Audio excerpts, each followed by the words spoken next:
3, Dos, 2, 1. 1, pip. Lo has hecho. Qué malo. ¿Cómo te has reído de mí? No, lo que he hecho es me esperaba que lo hicieras tú y yo me he sumado y ya está, porque no. No, pero lo has hecho a destiempo, como lo solía hacer yo. No. Simplemente no he hecho el Que- 3. Pero el 2 y el 1 ha sido a tiempo, ¿eh? Bueno, en fin, deja de hacer tus brujerías. Para ya, por favor. Bueno, buenas tardes a todas y a todas. Bienvenidos a Los Muertos del Comunismo. En otro episodio más. Estamos aquí Lucía y Alberto y Lucía, como siempre, solos.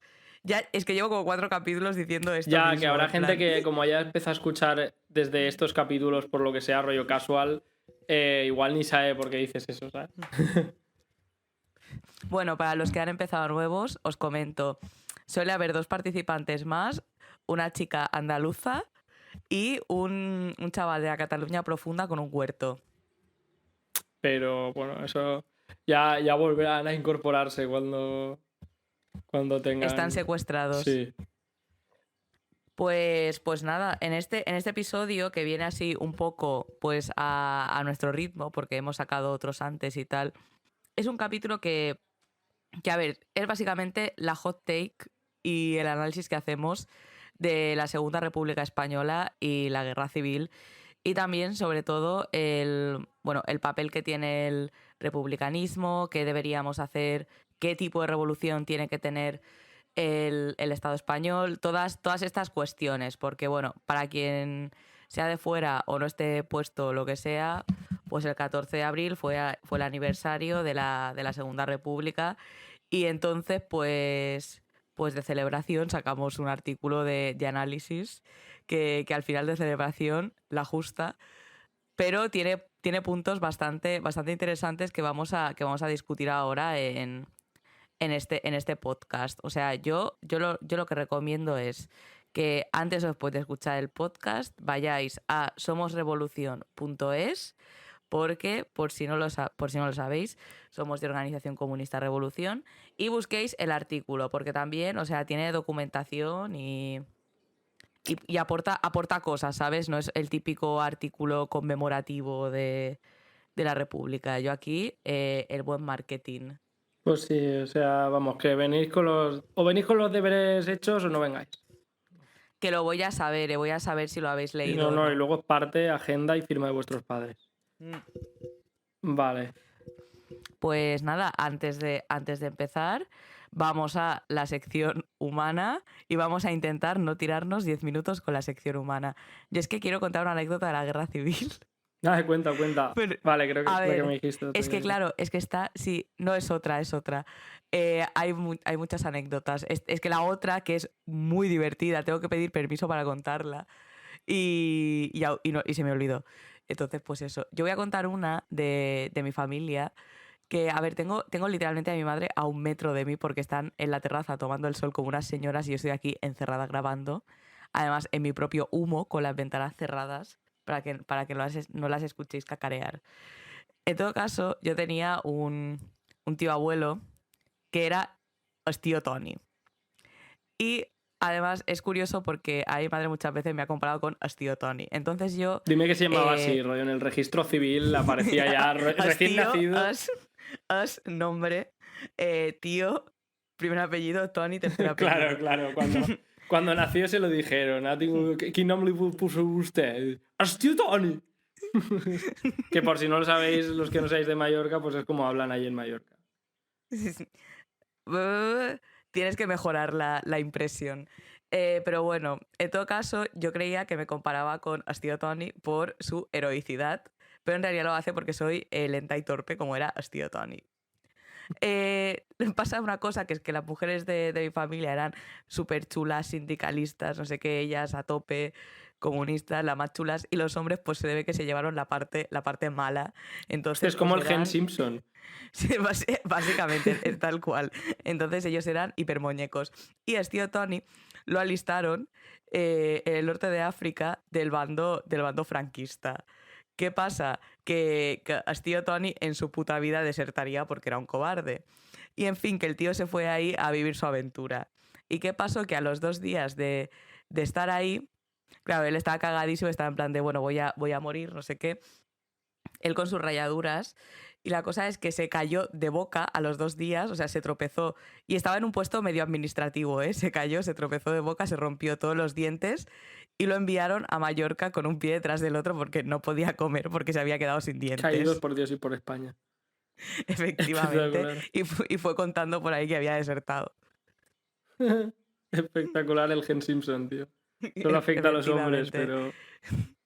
Y ahí estaba, la vergüenza familiar con la que me comparan porque me caigo mucho. Y ya está, esta es mi sección humana, una anécdota de la guerra civil. Es que ya que tenemos el capítulo, pues coño, que la contamos. Yo nada, tío, yo es que no... Bueno, sí, que me voy a plantar calabazas para ver si las recojo para octubre, noviembre. O sea, eso es como la única cosa así relevante. O sea, no, hay muchas cosas relevantes, pero que no quiero contarlas antes de tiempo por no gafarlas.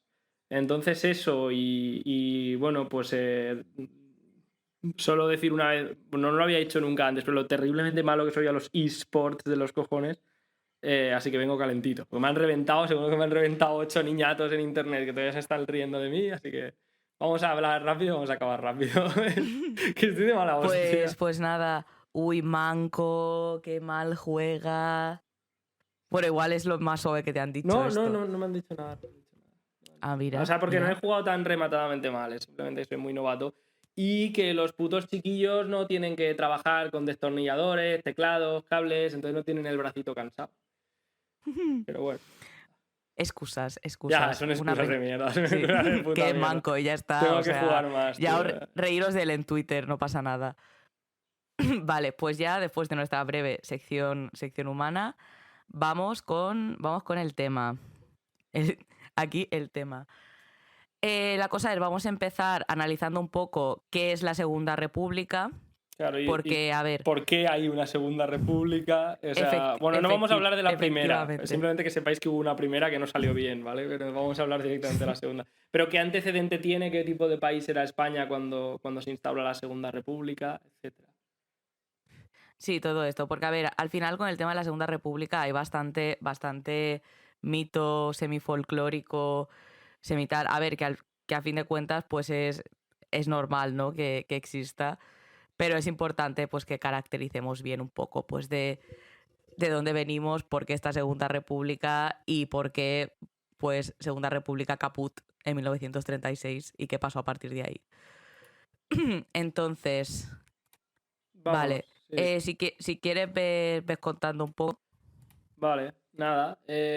Pues, ¿de dónde veníamos? Digamos, ¿dónde estaba España en el momento que se proclama la Segunda República? A ver, España en el siglo XIX, ¿vale? Para que nos situemos, la Segunda República empieza en 1931, principio del siglo XX, ¿vale? Pero en el siglo XIX, España tiene ahí como, igual que muchos otros antiguos imperios feudales mercantilistas, tiene como un momento decisivo, ¿vale? Como sabéis, o sea, a poco que hayáis pasado de la educación secundaria o hayáis visto algo de historia o demás, sabréis que en lo que era digamos, el medievo en sentido amplio, ¿no? Hasta el siglo XVIII-XIX, como que había muchos imperios, ¿vale? El imperio otomano, el imperio chino, el imperio japonés y el imperio español, entre otros. ¿Vale? Pero muchos de estos imperios, pero todos estos imperios tenían en común que eran imperios, la mayoría de ellos de base feudal mercantilista, es decir, no eran imperios capitalistas como, yo que sé, como Estados Unidos hoy, ¿no? Como Alemania o como España hoy en día. Entonces, hay un momento en el siglo XIX en el que en estos países la burguesía empieza a tomar posiciones y hay como un momento ahí de Battle Royale entre países, ¿vale? Por ver cuál es el que llega antes al capitalismo. Esto no es exactamente así, porque en verdad es justo al revés. Las aristocracias más fuertes frenaban a los capitalistas en su ascenso al poder y sin saberlo estaban frenando el desarrollo de su país para que pudieran tener un imperio capitalista, ¿vale? Entonces, España se queda como en una especie de posición intermedia en la cual la burguesía española es relativamente débil en relación a la aristocracia, que es bastante estable. La política se hace mediante los espadones, o sea, se llamaban así, unos generalotes que iban más del palo burgués, del palo feudal, Estoy simplificándolo al extremo, ¿vale? Pero es Sí, para que nos sí, sí, situemos. sí. Sí, esto es un poco contexto. Ya lo Claro. políticamente fuerte ya nos extenderemos más. Entonces, en España sí que termina por instaurarse, o digamos, sí que termina por mandar la burguesía, ¿vale? Para principios del siglo XIX.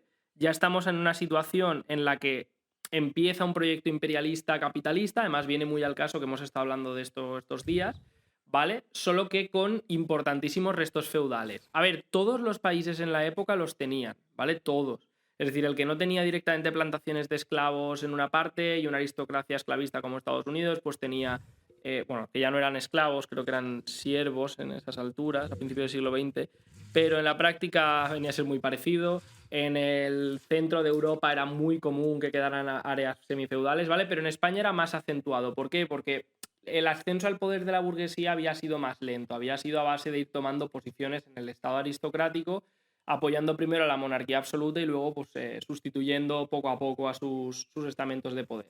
Eso se traducía incluso en la estructura de comunicaciones y productiva en España, ¿vale? Es decir, hay un libro de Josep Fontana, que es un historiador, bueno, revisionista dentro del comunismo, pero que dentro de lo que cabe es un buen historiador burgués para algunas Sí, cosas, ¿vale? O sí, sea, es un sí. tío que se puede leer. Quiero decir, de sus opiniones personales sobre Stalin, pues son una putísima mierda, pero es un buen historiador. Entonces, este señor explica en uno de sus libros, que ahora no me acuerdo cómo se llama, ¿vale? Desarrollo Económico de España, algo así, lo podéis buscar. Cómo en España, excepto en Cataluña, País Vasco y poco más, donde sí que había una burguesía nacional con su proyecto que iba paralelo al de la burguesía española, y de ahí que hoy exista, o sea, que hoy veamos ahí a Cataluña o País Vasco con su agenda propia y sus choques con el resto de la burguesía española. La burguesía española iba más lenta, ¿vale? Y había una estructura de transportes más lenta, no se desamortizaba la tierra, aunque se intentó varias veces. Ni siquiera pudieron cargarse a la iglesia como terrateniente, ¿vale? Entonces España era un imperio capitalista en construcción, pero semifeudal, ¿vale? Y sus colonias más importantes que le iban quedando, pues las había ido perdiendo en guerras, principalmente las últimas contra Estados Unidos, ¿vale? Cuba, Puerto Rico, Filipinas y Guam, que es el famoso desastre del 98 y la frase de, bueno, más se perdió en Cuba, que la habréis oído alguna vez, viene de ahí. Entonces, lo poco que queda del viejo imperio español, que recordemos es muy importante para los capitalistas, entrando ya en la carrera imperialista en la que tienes a Reino Unido, a la recientemente creada, si no me equivoco, Alemania, Francia, etcétera. Esos ya están en su carrera de capitalismo imperialista, exportando capitales y demás. El Reino Unido lleva la delantera, pero el resto están ahí, ¿vale? ¿Qué pasa? Que nos encontramos que España llega con retraso a esta carrera y no quiere tener aún más retraso. Entonces, para eso básicamente se guarda unas poquitas propiedades coloniales en el norte de África, ¿vale? Donde manda, como ya hemos dicho en otros capítulos, pues a los militares más animales, que son de donde saldrá Franco, ¿vale? Y Millán Astray y esta gente. Entonces, ¿qué ocurre? El régimen, los distintos regímenes políticos que se van sucediendo para esta construcción imperialista española, quizá con la excepción del dictador Primo de Rivera, que parece que empieza más fuerte, el llamado cirujano de hierro, pues en la construcción de monopolios capitalistas para ver si le pegaba un empujoncito al imperio español, por cierto, con colaboración del PSOE, Sí, ¿vale? es lo que iba a decir. Que ojo, cuidado, que a estas, que en esa época ya el PSOE actuaba como partido burgués, socialdemócrata Claro, de toda la vida. sí, o sea, sea, simplemente era más radical en su verborrea porque todos lo eran, ¿vale? Pero sí. ya había transigido, ya había pasado por ese mismo camino que el resto de partidos socialdemócratas, solo que menos acentuadamente o con más contradicciones, porque España llegaba tarde a la construcción imperialista y entonces tampoco había una compra tan evidente. Pero coño, que el PSOE con Largo Caballero entraron a gestionar los órganos corporativos de negociación, entre comillas, de Primo de Rivera.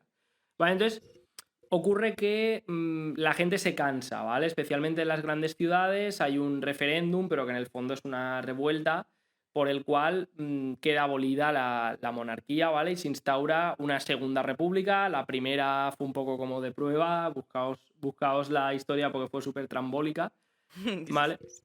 En plan, se declaró cantón hasta Cartagena y no sé si pidió ser Estado de la Unión de los Estados Unidos.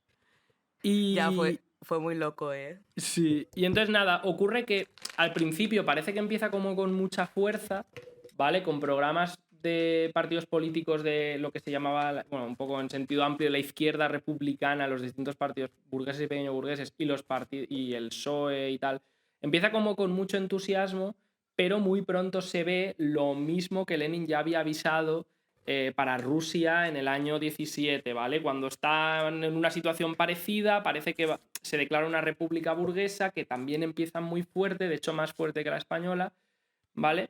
Pero lo que ocurre es que la burguesía liberal, que estaba un poco construyendo el imperialismo, pero teniendo que a la vez pelearse un poquito con la aristocracia, se da cuenta, ¿vale?, de que tampoco le conviene tener a la muchedumbre en armas, ¿vale? Como si le... Es decir, en la Revolución Francesa la burguesía sí que le interesa, no había una competición imperialista, un poco era cada país aguanta su vela y va a su ritmo. Entonces a la burguesía francesa sí que le convenía desatar el caos absoluto para imponer su programa. En el caso, cuando entramos en la era imperialista, esto deja de ser así y a los burgueses les interesa o apoyar digamos, o apoyarse en su aristocracia para aplastar al pueblo y construirse como proyecto imperialista, o pactar y someterse, ¿vale? Claro, Es claro. lo que la mayoría de burgueses les conviene, aunque siempre... Entonces, esto no es diferente en la Segunda República. La Segunda República empieza ya con un gobierno supuestamente de izquierdas, bueno, supuestamente no, o sea, un gobierno de izquierda burguesa, que era izquierda republicana con Azaña y, si no me equivoco, el PSOE formaba parte del gobierno. No estoy seguro, lo apoyaba desde el Parlamento, ahora no me acuerdo. Pero lo relevante es que este gobierno se desacredita rápidamente porque la mayoría de sus programas, por ejemplo, los programas de educación y demás, pues se acaban quedando en menos de lo que parecía, porque no hay valentía nunca para tomarla contra los antiguos militares. A los antiguos militares, en vez de fusilarlos, lo que hacen es licenciarlos, jubilarlos, darles patadón para arriba, nombrarlos generales, nombrarlos coroneles. Entonces se acentúa esa dinámica del ejército cabezón, ¿vale? Donde en lugar de quitarte de encima la antigua cabeza proaristocrática o autocrática del ejército, simplemente la premias para quitártela en medio, ¿no? Entonces, para entender este arranque de la República, hay que entender que más allá de la oligarquía financiera que se estaba formando, de esa colaboración entre parte de la burguesía liberal y parte de la aristocracia feudal, pues para entender más el menudeo político hay que entender un poco los tres grandes sectores, ¿vale? Que vamos a ver influenciando esa política de la República al principio. Vale. Ahí tenemos la antigua aristocracia, ¿vale? Que es un poco las clases dominantes feudales que pues, han ido sobreviviendo y encima con mucha fuerza, ¿vale? La Iglesia Católica es uno de los terratenientes, si no el más importante de los más importantes, ¿vale? Además con una clara ideología y estamento, pero bueno, había muchos otros, los señoritos andaluces, los señores, pues, yo qué sé, hay bastantes comarcas en Valencia que eran señoríos, ¿vale? Y luego, bueno, de hecho, no hace mucho estuve hice como una incursión nocturna para pasar miedo, porque sí, a un caserío semifeudal abandonado en 1950 y era esto, Claro, ¿vale? es Era que de un todo señorío esto lo sabemos en el porque interior valenciano. los propios señoritos fallecidos, los espíritus, nos lo han contado mediante psicofonía. Luego, la burguesía liberal, ¿vale? Que aunque la de áreas rurales realmente muchas veces iba en la práctica con la aristocracia y estos juntos pues constituían la CEDA, la Confederación Española de Derechas Autónomas, ¿vale? Que directamente estaba en contra hasta de la República, o sea, veían que la democracia burguesa suponía caos y no era un buen modelo de gestión. Luego tenías la burguesía liberal, principalmente urbana, que iba con partidos republicanos democrático-burgueses, ya fueran más tirando izquierda, tipo izquierda republicana, o más los rayados del partido socialista este raro de Lerroux, ¿vale? Que era un poco eso mismo, pero de centro-derecha. Entonces, esta gente lo que quería era ser Francia. De hecho, cuando a los chavalitos republicanos de 14 años, al menos en mi época, a veces les daba por leer Azaña como inspiración, porque como que trigueaba a los fachas, pero luego realmente tú lees Azaña y es una decepción, porque Azaña es un españeto, ¿no? un proimperialista español que lo que quiere es que España sea Francia, que sea un país a sus ojos más moderno, con separación de poderes, sin terratenientes, con una educación pública más potente, pero porque lo que quiere es un Claro, dominio es más moderno que de es la esto. A ver, burguesía una de las imperialista. cosas que hay que entender de aquí, o sea, es que básicamente la Segunda República fue una Segunda República burguesa, porque, a ver, aunque España tuviese pozos de semifeudalidad, tuviese caciquismo, la iglesia era la que era y los militares pues también eran los que eran y tal, o sea, al final es una intentona de modernizar y levantar el propio proyecto imperialista que estaba atrasado. Correcto, se estaba Por quedando eso atrás, de mismo, hecho, sí, por sí. culpa de esa propia aristocracia. Entonces, de palabra nos vamos a encontrar a gente que quiere llevar algo parecido a la Revolución Democrática como hazaña, ¿vale? Que tiene un programa de terminar con la feudalidad, con el atraso, con el oscurantismo, no sé qué, pero en la práctica lo que más les molesta es el descontrol y la movilización de las masas, ¿vale? Y de ahí, pues, Hombre, porque moverse se movían, ¿eh? básicamente, Otra cosa no, suce... pero... Claro, porque frente a eso, bueno, el tercer agente político, digamos, de la República a nivel de la política burguesa fue la socialdemocracia, el PSOE, ¿vale? Que el PSOE de esa época, aunque ha trascendido con buena fama en el movimiento obrero, pues porque tenía discursos muy radicales y porque hubo un momento en que el PC lo logró arrastrar bastante ya en los últimos momentos de la República, el PSOE no dejaba de ser la misma socialdemocracia que en el resto de Europa, solo que con más presencia de bases militantes cercanas a ideas revolucionarias pues por eso, por el atraso de España y porque el PSOE no había logrado integrarse tanto en la dinámica normal de la democracia burguesa como en otros países de Europa, pero ya venía de colaborar, como hemos dicho, con la dictadura de Sí, Primo y de también Rivera pensad directamente, ¿no? que hasta Entonces, hace dos días, con el timeline del que estamos hablando, no hace 2 días ahora, que la socialdemocracia tenía su discurso era básicamente un discurso de boquilla que era marxista, que utilizaba mucha terminología del rollo, porque hacía relativamente poco que se habían deslindado campos. Entonces esto tú lo ves ahí con ojos del presente y te flipas, aunque ya habían renunciado a la revolución, ahora la tira, pero al final la verborrea era la misma. correcto, sí, o sea, aparentemente eran revolucionarios, ¿vale? Aparentemente lo eran. Y como digo, gran parte de su afiliación de base se sentía así, la UGT tenía sus milicias, es decir, veníamos de un movimiento obrero revolucionario que en el momento en que nace el imperialismo, una parte de él se deja comprar, ¿vale? Y se deslindan campos entre comunistas y socialdemócratas. Entonces, la oligarquía financiera un poco lo que van haciendo es de esos choques, ¿vale? Entre la burguesía liberal urbana y la burguesía rural y aristocracia semifeudal, que ambos son proyectos imperialistas, pero, bueno, y la socialdemocracia como cortesana, ¿vale? Digamos, a la que toleraba en la medida en que sirviera para pacificar a la gente y porque no le quedaba más remedio, pero que en el fondo jugaban un papel burgués, ¿vale? Porque al final estaban en el gobierno o apoyando el gobierno, pero no caldeaban la calle. Más de una vez la socialdemocracia, pues por esas contradicciones internas, parece que agitaba la calle, realmente lo que estaba haciendo muchas veces era utilizar la rabia de las masas como órdago, ¿vale? Tenemos que pensar que el PSOE de ahora, el PSOE de ahora, aunque tiene esa continuidad en el sentido de que sigue siendo un partido de Estado, un partido burgués, con influencia entre algunos obreros, no es lo mismo, ¿vale? O sea, como ha dicho Lucía, en esa época, joder, la influencia que tenían entre el movimiento obrero organizado era mayor y eso también hace que el tipo de líderes políticos que tenían eran diferentes, es decir, al final Largo Caballero, todos estos, incluso Besteiro, la gente así más moderada, coño, eran gente que venía de la batalla política del movimiento obrero, entonces era gente hábil, ¿vale? O sea, era gente que sí que sabía utilizar la calle para, para hacer negociación política en el Parlamento, aunque fuera desde un punto de vista burgués, ¿vale? Los de ahora es eso mismo, déjalo recocerse en torno al Estado durante 100 años, no solo en España, sino en general, ¿no?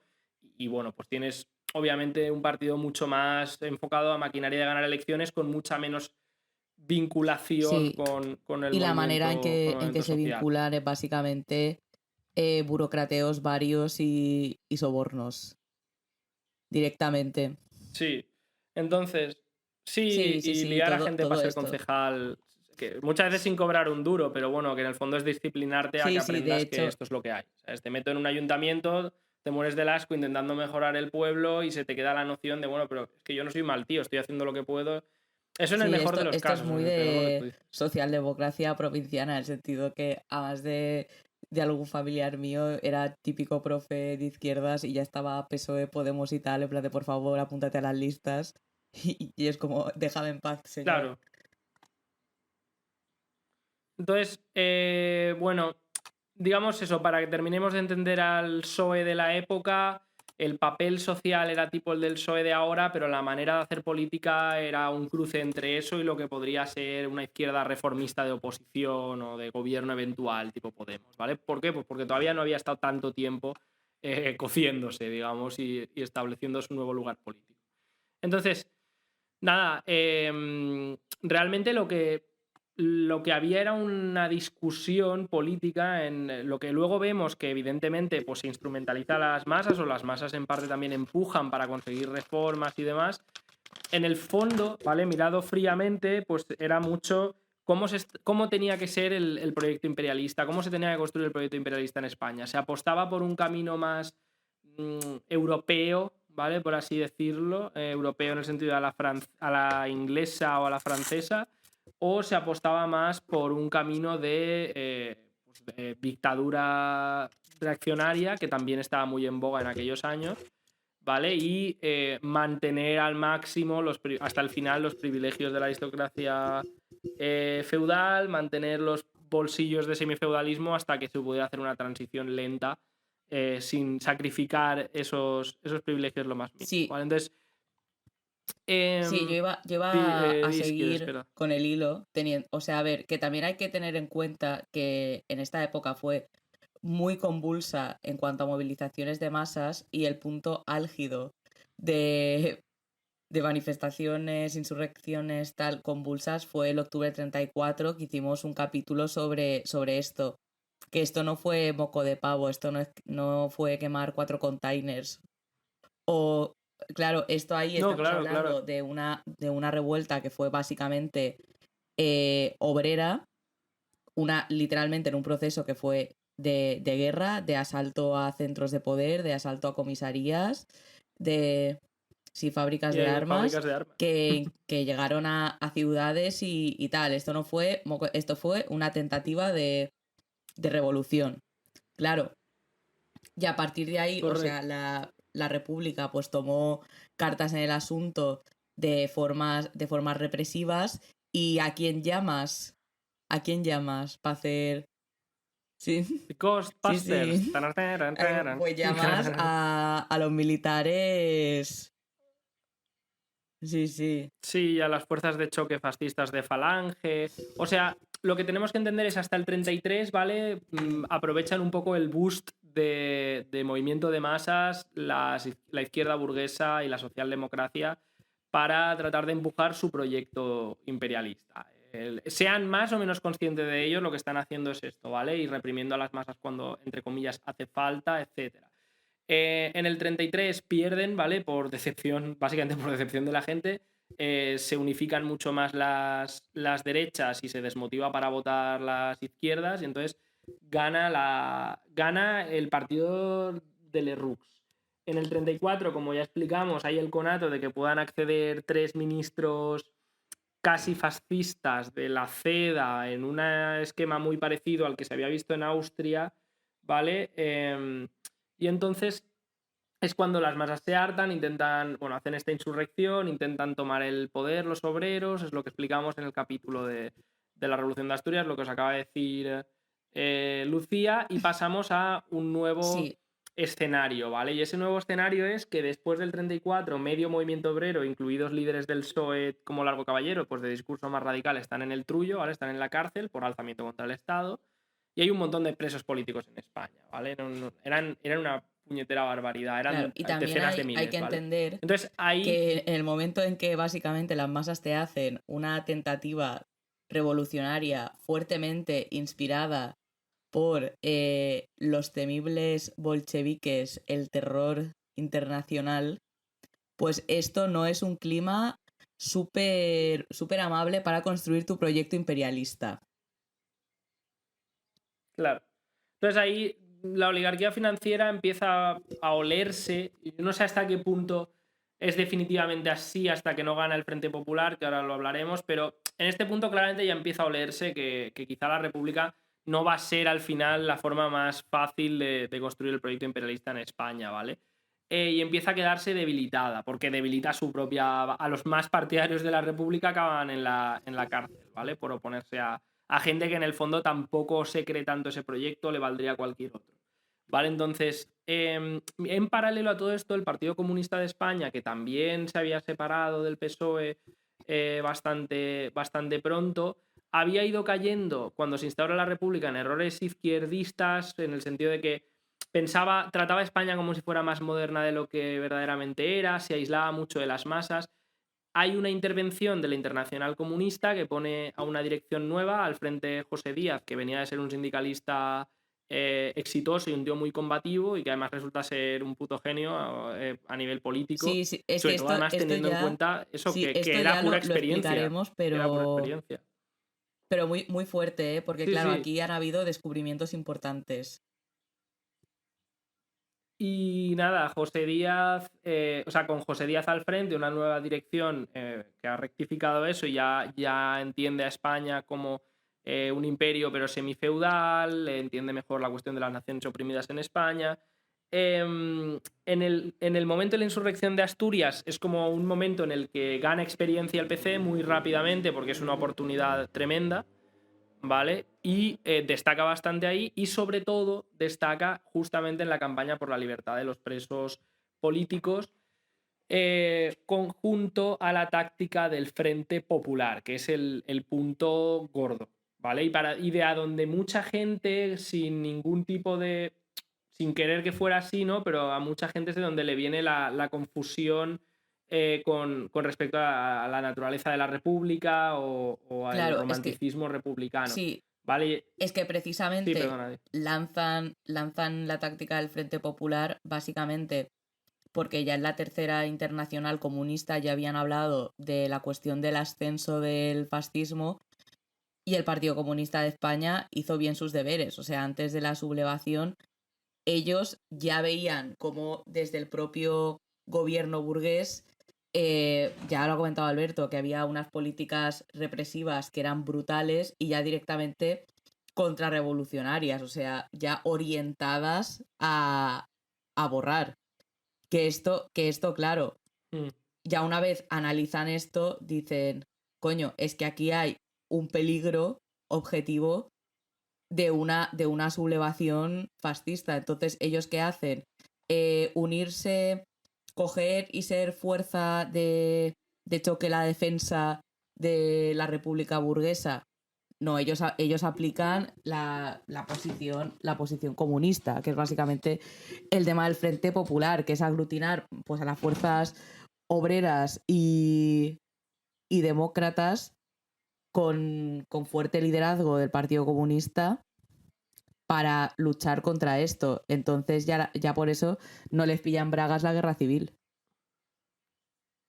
Claro, para eso vamos a detenernos un segundo Había ocurrido el 7º Congreso de la Internacional Comunista, ¿vale? Donde se define bien la táctica del Frente Popular, si no me equivoco, además muy promovida por el propio José Díaz. El PC era uno de los partidarios fuertes de esto en la Internacional Comunista y es Dimitrov el que un poco lo redacta y lo teoriza bien, ¿vale? Pero la cuestión es la siguiente, o sea, en la experiencia alemana, ¿vale? Ellos se dan cuenta de que el fascismo no es una fuerza burguesa más, ¿vale? Que hay un momento en el que el imperialismo, cuando se le va de las manos el movimiento obrero, la democracia burguesa se le queda grande, no le hace falta, y entonces ya sea manteniendo el cascarón de la democracia burguesa durante un tiempo, o ya como cuando Hitler, o ya sea renovando el Estado burgués en forma de dictadura terrorista abierta, la oligarquía financiera lo que hace es apoyar a unas bandas terroristas que son los fascistas, que tienen pues ramificaciones ya sea en el ejército o en grupos de exsoldados armados o simplemente camorristas y pistoleros antisindicales, gente que ya viene con ese recorrido se le da apoyo como proyecto de la oligarquía financiera, ¿vale? Pues yo qué sé, en Alemania, Bayer, Krupp, creo que era, o Thyssen. Entonces, aquí es donde lo que Dimitrov dice es vale, o lo que la Internacional Comunista dice es vale, lo que tenemos es que anticiparnos constituyendo un frente unido de los obreros que sirva como núcleo duro y dirigente a un frente popular de todos aquellos que van a estar en contra o están dispuestos a luchar contra el fascismo si lo ponemos fáciles. Entonces, el Frente Popular, digamos, como objetivo de mínimos tiene, esto lo explica Dimitrov, y Dimitrov sobre todo se centra en este objetivo de mínimos, que no es por lo que fue trascendental en España, que es básicamente frenar al fascismo, es decir, defender las libertades democrático-burguesas sin apegarse al Estado, tratar de robarle base social al fascismo aprobando reformas ambiciosas sociales y todo eso hecho de una manera que permitiera que el movimiento obrero revolucionario ganara fuerza, ¿vale? Ganara autoorganización. Un poco es aprovechar esa contradicción que surge en el seno de la burguesía, porque la oligarquía financiera un poco, aunque muchas veces se explica el fascismo como no, es el programa de la pequeña burguesía reaccionaria, no lo es. Es más, el fascismo es de lo poco que hace el capitalismo en el que la oligarquía financiera, utilizando a un grupo de matones con algo de apoyo de algunas clases dominantes, rompe la baraja y dice, bueno, mira, me da igual los partidos del juego burgués, me da igual que haya burgueses medios que esto no lo vean bien, porque yo al final sé que esa gente a final de mes quiere poner la mano y cobrar, y si rompo la baraja y me cepillo al movimiento obrero, pues bueno, se van a tener que aguantar, ¿no? Entonces, frente a eso, lo que dice la Internacional Comunista es, vale, la otra gran fuerza en pugna son los obreros en el otro lado. Si los obreros plantean una lucha fuerte, la burguesía que no quiere ir con el fascismo y las capas pequeño burguesas que no quieren ir con el fascismo y que tragarían con el fascismo si no hubiera respuesta, se van a poner a nuestra cola. Y eso va a permitir no solo ganar derechos democráticos, sino, según las circunstancias, coño, incluso ganar una posición de más fuerza para los obreros revolucionarios, para los comunistas,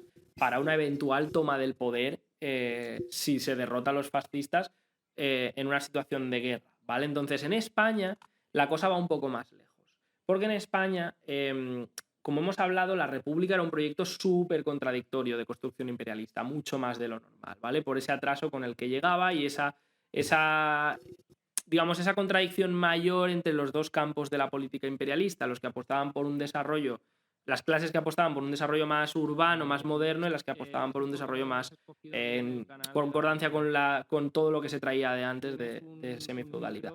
Entonces ahí el Partido Comunista, la genialidad que tiene, y tal y como lo expone José Díaz, es decir, no, es que ahora o sea, la oligarquía financiera, y esto es muy curioso porque se dan cuenta mucho antes de que ocurra y sin que en España exista el grado de movilización fascista de Italia o de Alemania, o sea, bastante antes, porque en España era mucho más igualada la cosa que allí. Ellos lo que dicen es, no, es que aquí lo que va a pasar es que además la oligarquía financiera, apoyando a los fascistas, los fascistas, van a dejar caer la República, porque nunca les ha terminado de gustar como proyecto. Entonces, no vamos solo a poder frenar los avances fascistas, sino que es que además, si nosotros tiramos a avanzar y a terminar con la semifeudalidad, que es uno de los puntos gordos del Frente Popular, las expropiaciones, las incautaciones a los fascistas y demás, o a los terratenientes más reaccionarios y demás, y la liberación de los presos políticos, solo esa provocación, entre comillas, probablemente ya sea suficiente para que se deslinde por completo el campo, ¿vale? Y de ahí pues la frase de José Díaz, esta del Frente Popular es la expresión viva de la concentración de las fuerzas obreras y democráticas de España frente a la otra concentración, la de la España del pasado, ¿vale? Entonces aciertan de pleno, es decir, el Frente Popular gana las elecciones con gran movilización de masas, pero eso es lo de menos. El Frente Popular lo que empieza a dar es saca a los presos políticos de la cárcel. O sea, pensemos a gente que ha tomado las armas contra el Estado, veámoslo desde el punto de vista de los malos, ¿no? De los fascistas y de los reaccionarios. Y acto seguido empiezan a permitir más y más organización obrera y a sacar un programa de reformas un poquitín más radical que el del primer gobierno republicano. Digo un poquitín porque realmente hay cosas que no se hicieron, o sea, que el gobierno del Frente Popular, de mayoría republicana y socialdemócrata, no comunista, realmente no le da tiempo a llevar a cabo, ¿vale? antes de que el 18 de julio del 36 se alzan en armas empieza la sublevación fascista, ¿vale? Se alzan en armas militares que estrictamente hablando no se identificaban con el fascismo en la mayoría de los casos, pero un segundo, que creo que ha habido un problema. Lucía, ¿me estás llamando?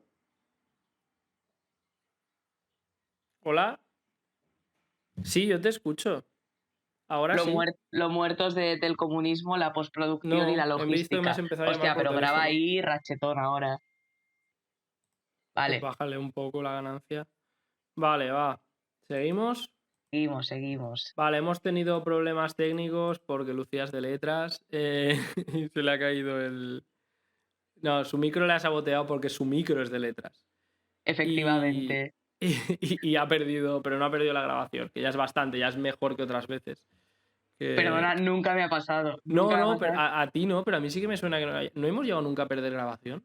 Nunca en la historia de este programa se ha perdido una grabación. Yo creo que a mí sí, una de primera. Bueno, pero es igual.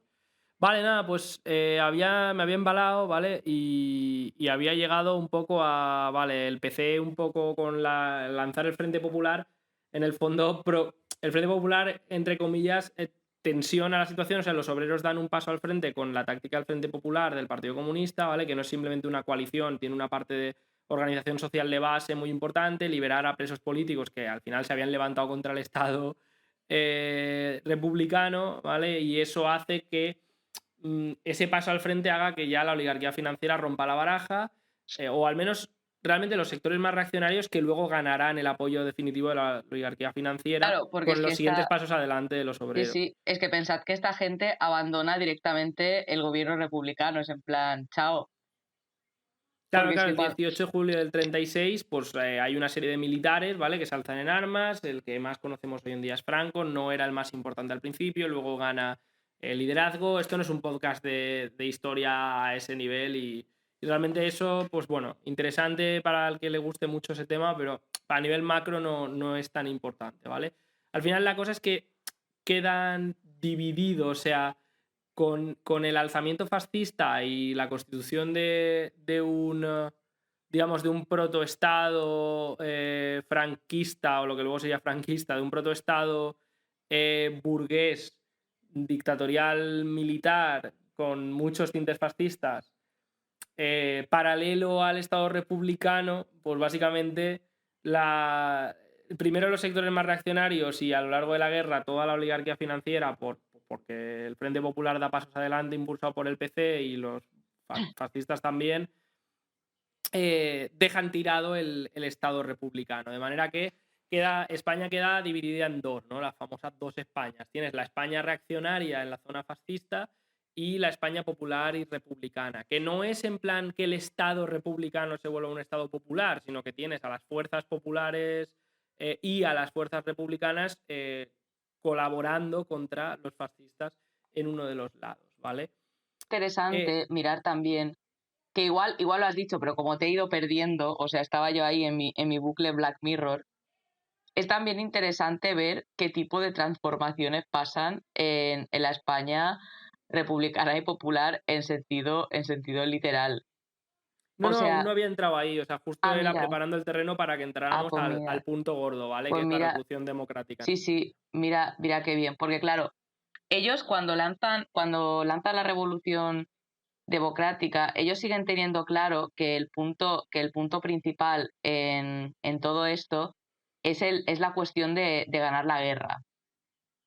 Pero esto se lo ligan de manera indisoluble con lo que vendría siendo la revolución democrática. En el sentido, claro, ahí es donde está el peso político, lo novedoso y por lo que fue importante el Partido Comunista de España, porque claro, tú estás en una zona en que literalmente la oligarquía financiera, las capas reaccionarias, tal, han huido. Han Vais, huido, han bueno, sido sí, eliminadas físicamente, sus tierras se han incautado, se le han repartido que esto a los también, obreros. si se junta con el tema de que a ti lo que te queda del gobierno republicano es una cosa débil, desmembrada, poco funcional como gobierno, Entonces, claro, esta contradicción dentro de lo que es la política revolucionaria es muy aprovechable. Que yo digo lo de la guerra porque tampoco quiero que la gente se piense que el Partido Comunista de España no sabía manejar bien las contradicciones, porque lo sabía hacer perfectamente. Y Claro. sobre esto, yo quiero leer una cita de José Díaz, porque Dale, José lee. Díaz escribía mucho. ¿Qué has dicho, que la lea o que no la lea? Que lees, que lea. Que escribía mucho y tiene muchas obras que lo sistematiza, y además era muy guapo. Dato súper importante. Entonces leo. Y yo pregunta, di tu verdad. ¿No es esto lo que se está realizando en España, refiriéndose a una revolución?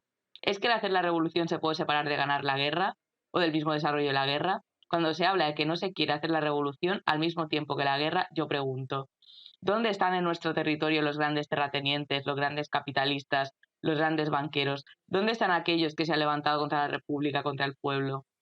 ¿Es que todavía los grandes industriales sublevados contra el pueblo siguen siendo dueños de las fábricas? No, han desaparecido, y estas fábricas, que deben pasar a manos del Estado, están en manos de los obreros, controladas por los sindicatos, que desgraciadamente muchas fábricas lo hacen bastante mal.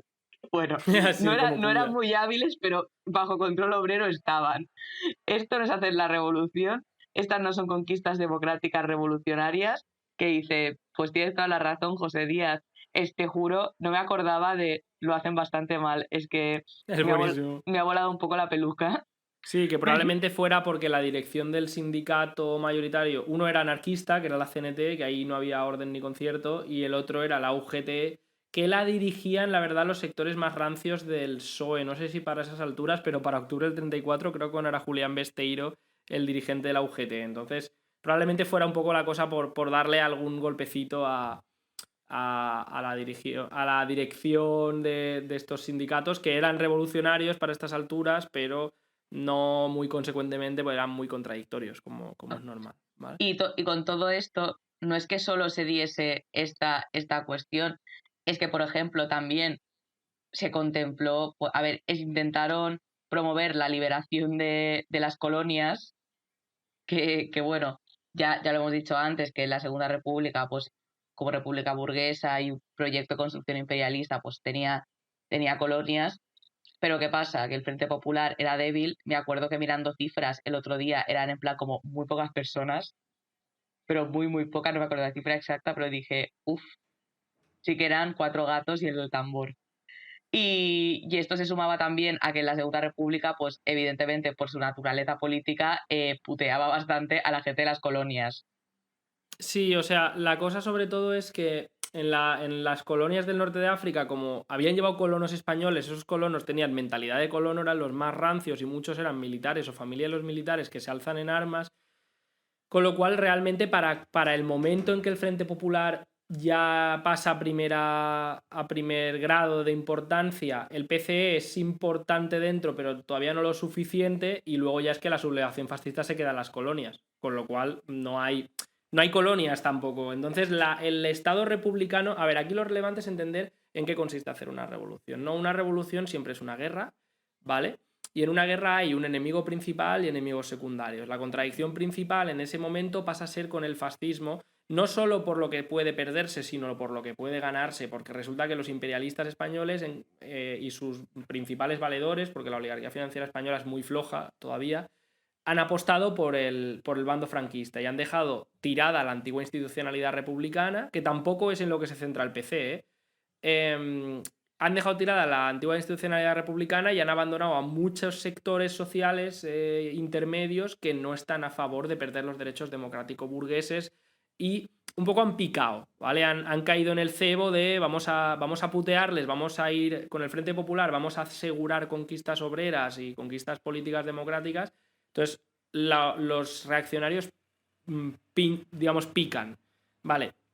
Se lanzan a una guerra abierta y en ese momento el PC da otro paso más. El Partido Comunista inicia una revolución democrática que va vinculada a la guerra y logra convertir lo que es una guerra civil, que podía haber sido una guerra rápida en la que los fascistas hubieran ganado a un Estado republicano debilitado, en una guerra popular antifascista, en una guerra en el que en un lado tienes a la gente, a las clases reaccionarias y demás, no, a las clases reaccionarias, y en otro lado tienes fundamentalmente a la fuerza obrera y del pueblo revolucionario, principalmente los campesinos, arrastrando, ¿vale?, con la defensa de las libertades democráticas y antifascista, a sectores de la antigua burguesía liberal proimperialista como hazaña, que no les queda otra que ir pasando por el aro, ¿vale? Y a sectores oportunistas del movimiento obrero como el PSOE, ¿vale?, que tampoco les queda otra. Entonces el PC empieza esta revolución democrática y uno de los puntos clave es la cuestión militar. Contra el alzamiento fascista, por la debilidad y lentitud del Estado republicano imperialista para frenar a los fascistas, las masas constituyen milicias obreras, ¿vale? El PC lo que ve la oportunidad es decir, vale, como la institucionalidad republicana está muerta, el Estado republicano ya no es un peligro y bueno, nos ayuda si a la burguesía liberal le calma tener esa institucionalidad y de momento luchar junto a nosotros y reconocerla hasta cierto punto como aliada, pero los obreros tienen que tener agenda propia y lo más importante para el poder es el fusil, es tener la fuerza física para hacer valer el poder, ¿no? Entonces ahí el PC apuesta por el ejército único. Y el ejército único no solo es una táctica muy importante a nivel militar, sino también a nivel político.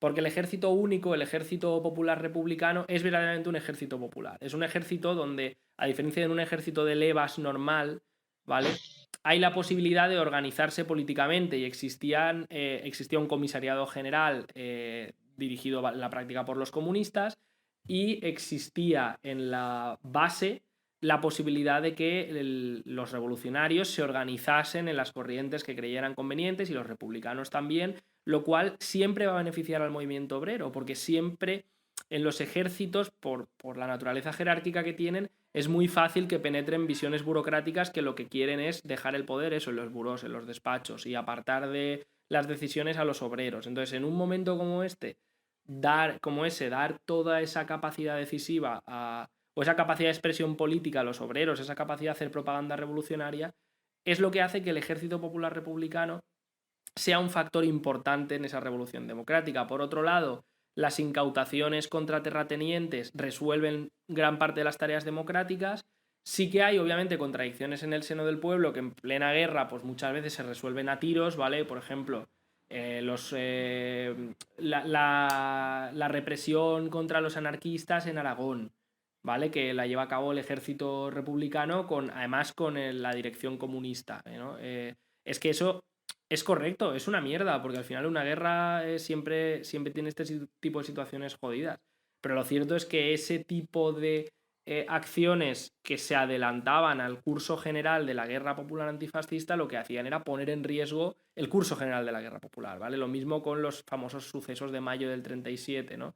Es decir, esos intentos de llevar más allá la revolución, lo único que están haciendo es alienar a la parte de la pequeña burguesía que todavía está por apoyar a las fuerzas obreras, es decir, a esa parte democrática del bando republicano, y por otro lado está debilitando el golpe único contra los fascistas, en lugar de centrarse en la lucha contra los fascistas, que va en paralelo a ir desarrollando conquistas revolucionarias. Entonces, si la República hubiera ganado la guerra, lo relevante no es que hubiéramos tenido, ¡ay, qué guay, la tricolor! No. Si probablemente hubiéramos pasado a tener una bandera roja, ¿vale?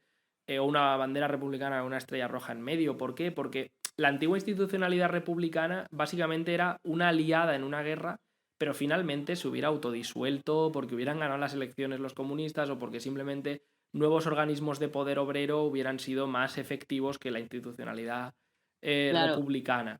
¿Vale? Que esto es crucial porque recuerda un poco, o sea, por poner un paralelismo, ¿vale? Porque esto en la Rusia bolchevique no llegó a pasar. La democracia burguesa allí, al revés, se alió con los ultrarreaccionarios contra los soviets. Pero, por ejemplo, en China sí que vemos como el Partido Comunista de China apoya, en un momento dado incluso llega a introducirse en el Kuomintang. ¿Por qué? Porque forma parte del pueblo revolucionario contra los terratenientes chinos, ¿vale? O se apoya junto a ellos contra los invasores japoneses. ¿Esto hace que el Kuomintang de repente sea la hostia de revolucionario? No, simplemente, o sea, sus instituciones y demás, no, simplemente forman parte amplia del pueblo revolucionario, pero no es defender la legalidad republicana el punto principal de la genialidad de la estrategia, sino utilizar la fuerza obrera y popular sin alienar a la gente que defendía la legalidad republicana, ¿vale? En paralelo a que vas ganando fuerza, porque lo que se daba era que cada vez había más órganos de poder obrero y popular en la España republicana, hasta que llega un momento en los últimos meses de la guerra, que fueron en Valencia, además, la capital republicana pasó a ser Valencia, donde ya era una risa, quiero decir, tenías avenidas Lenin, avenidas, creo que había avenidas Stalin, es decir, la Pero situación había esto, cambiado mucho. no sé si habéis visto ayuntamientos o fotos de ayuntamientos durante la guerra civil, de despliegues, de pancartas con Stalin y cosas de estas, o sea, ocurría. Porque, a ver, o sea, pensad que en este caso, al final, quien estaba defendiendo las conquistas democráticas con las armas y con los pum pum, porque evidentemente tú esto lo tenías que defender, era pues la gente, la clase obrera y los comunistas con bastante poder, con un liderazgo implícito en el ejército, y al final importante quién tiene las armas y con quién y cómo se van a ejercer, porque es Claro. que al final tú ves que se mantiene cierta institucionalidad porque al final no deja de ser pues, fuerzas obreras y democráticas, porque el enemigo principal es el que es. Pero, joder, al final quien ocupaba todo el grueso de organización y quien se había formado políticamente y quien ponía las pancartas de Stalin y ponía la avenida Lenin, pues era pues obreros y otras clases revolucionarias con pistolitas. Claro, esa es la cosa. O sea, siempre hay que recordar que al final el poder va del que tiene más fuerza y tiene más voluntad de usarla, ¿vale? Fuerza militar y una dirección política más preclara. Entonces, en este caso tenemos un partido comunista dirigiendo a las fuerzas obreras cada vez con cada vez más evidentemente. Así lo acabo de encontrar. La avenida Blasco Ibáñez de Valencia, la de los campus universitarios, se llamaba Paseo de la Unión Soviética. Y la avenida del Puerto era la avenida Lenin. Entonces, eso es anecdótico, pero lo que quiero decir con esto es bueno, básicamente lo que estabas diciendo tú, ¿vale? Que al final tenemos que entender que el golpe principal o que la contradicción principal era con la España reaccionaria, pero porque al resolver esa contradicción principal no lo era porque lo impusieran las circunstancias. O sea, no es en el caso de la Rusia bolchevique, la contradicción principal era con todas las fuerzas burguesas, independientemente de si eran zaristas. Es más, hubo un momento que fue contra la República Democrático Burguesa de Kerensky, porque resulta que en ese momento concreto la República Democrático Burguesa de Kerensky no quería ponerse tras los soviets para defenderse frente a los reaccionarios zaristas, sino que estaba dispuesta a pactar con los reaccionarios zaristas contra los soviets. Esa es la clave, es decir, y ahí los soviets a su vez, o Lenin o los bolcheviques a su vez, ven la oportunidad de decir, vale, pues nos ventilamos a la República Democrático Burguesa, las fuerzas burguesas liberales, y nos ponemos a la cabeza o sea, constituimos de verdad un Estado potente, ¿no? Un Estado La forma que va revolucionario a potente. tomar la oligarquía financiera de ejercer el poder. Claro. Entonces, en España es distinto. En España se dan cuenta de que parece que no, que la oligarquía financiera en España va a romper la baraja, va a dejar tirado el proyecto democrático burgués, y eso genera una oportunidad de, en lugar de ponerse a la cola del Estado burgués republicano y defenderlo y ya está, sí, vamos a hacer frente común, pero a la vez los obreros le van comiendo fuerza por la base. El ejército ya no es republicano en el sentido del Estado republicano. Cada vez hay menos fuentes de riqueza para la burguesía republicana, en la medida en que, vale, sí, la burguesía republicana conserva sus empresas, pero es que en comparación a las tierras incautadas por el Estado y a las fábricas incautadas por el Estado gestionadas por sindicatos, claro, me parece muy bien que ahora o sea, me parece muy bien que haya un burgués que conserve su fábrica porque sea pro-republicano, pero ese tío no tiene fuerza para cuando acabe la guerra para negarse a una España socialista. Esa es la clave, ¿vale? De la estrategia, bueno, de la táctica del Frente Popular y de cómo se enfoca esta guerra civil. ¿Vale? Entonces, nada. Pues esto nos permite entender mejor cuál era la posición del PC, ¿vale? Insisto, no era republicanismo. Ellos no es que de repente se vuelvan folclóricos republicanos, ni el rollo este de Podemos, que a veces reivindica al Frente Popular así toticeramente como, no, es que lo que tienen que hacer los comunistas es tejer alianzas no tejer unidad popular, no, o sea, no era una cuestión de unidad popular, era una cuestión de hay que hacer la revolución, tenemos ahora de repente tenemos estas otras fuerzas que de normal no las tenemos, ¿vale? Porque resulta que los fascistas van con todo. Pero es un enfoque a hacer la revolución, simplemente cambia la táctica, ¿vale? Cambia la forma en la que se hace la revolución. Y pasamos, bueno, como sabéis, pues al final, pese a todo, los fascistas ganan la guerra. Llega un momento en que además la presión externa es principal, es decir, el hecho de que Alemania e Italia pues, apoyan desde el aire, están más cerca de España que la Unión Soviética, que termina siendo el único país que apoya a España y es un país más pobre, y las democracias burguesas de Reino Unido y Francia dejan tirada la institucionalidad republicana, en parte porque empiezan a coscarse de que la institucionalidad republicana es lo de menos en España, ¿no? De que los comunistas tienen mucha fuerza y tal.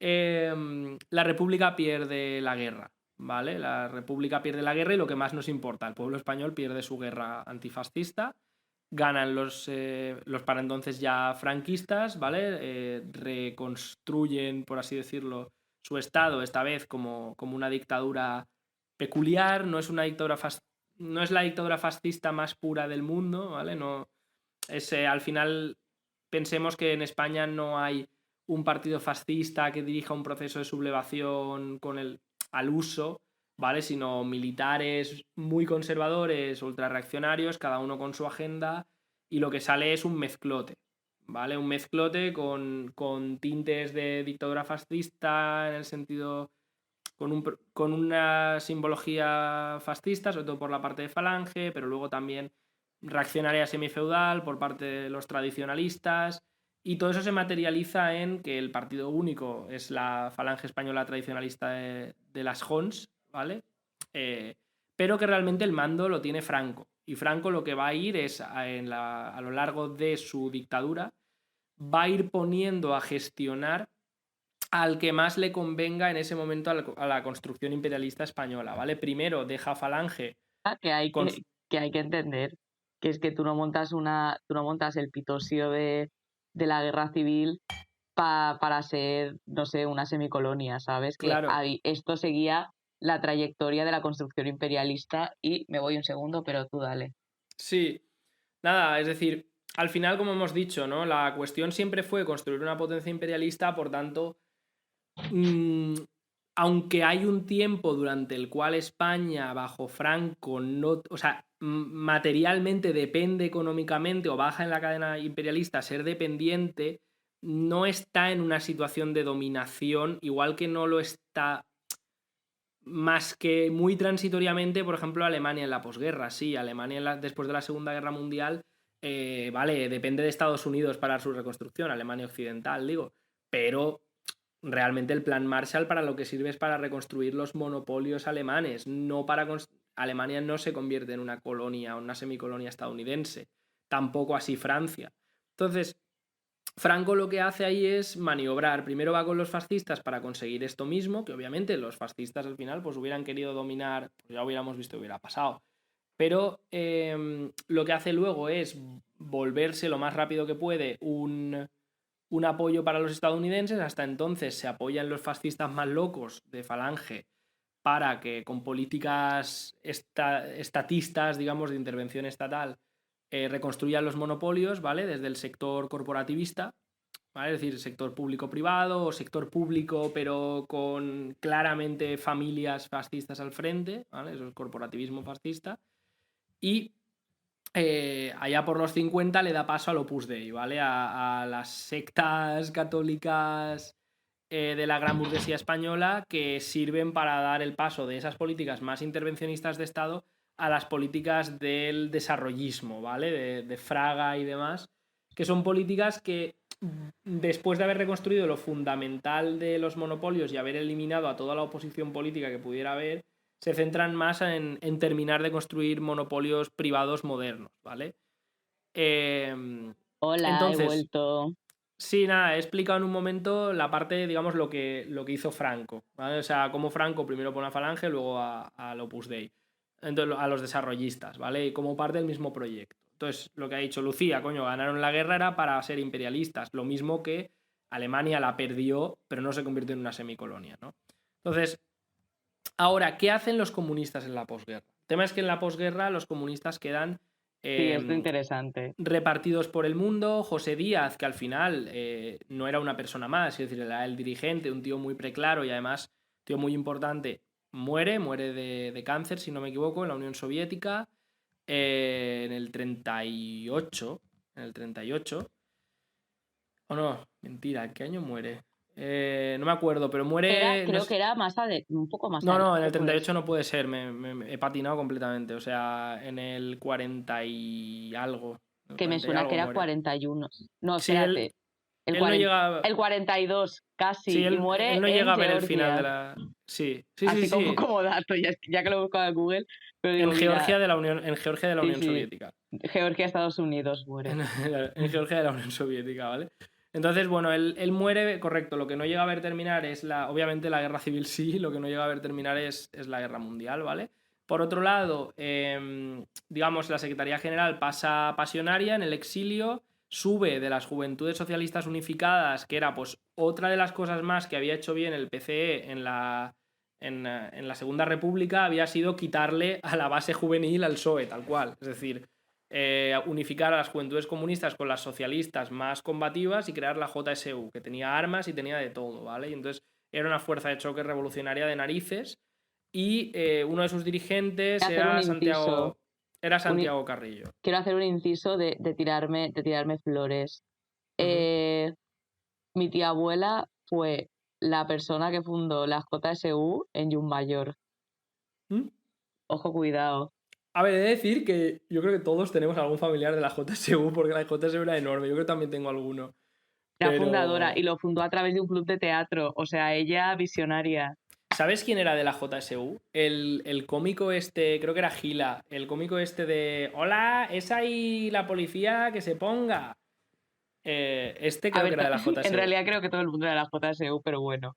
Sí, la JSU era enorme, ¿vale? Porque es básicamente los comunistas lograron convencer a la masa de jóvenes socialistas de España para que se volvieran para que fueran consecuentemente revolucionarios. ¿Qué pasa? Carrillo había destacado mucho en ese sentido, pues también sube a la dirección, pero ya tenemos a dos personas en altos mandos del PC con nula formación política, es decir, Pasionaria era una agitadora, ¿vale? Y una tía bien como segunda al mando, pero no una gran dirigente, ¿vale? No al nivel de José Díaz.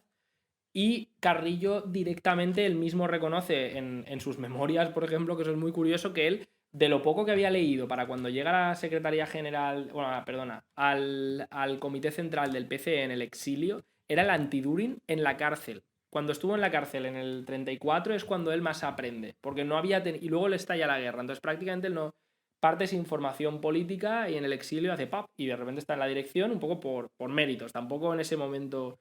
El raje de Carrillo viene después. De momento hasta ahí es normal.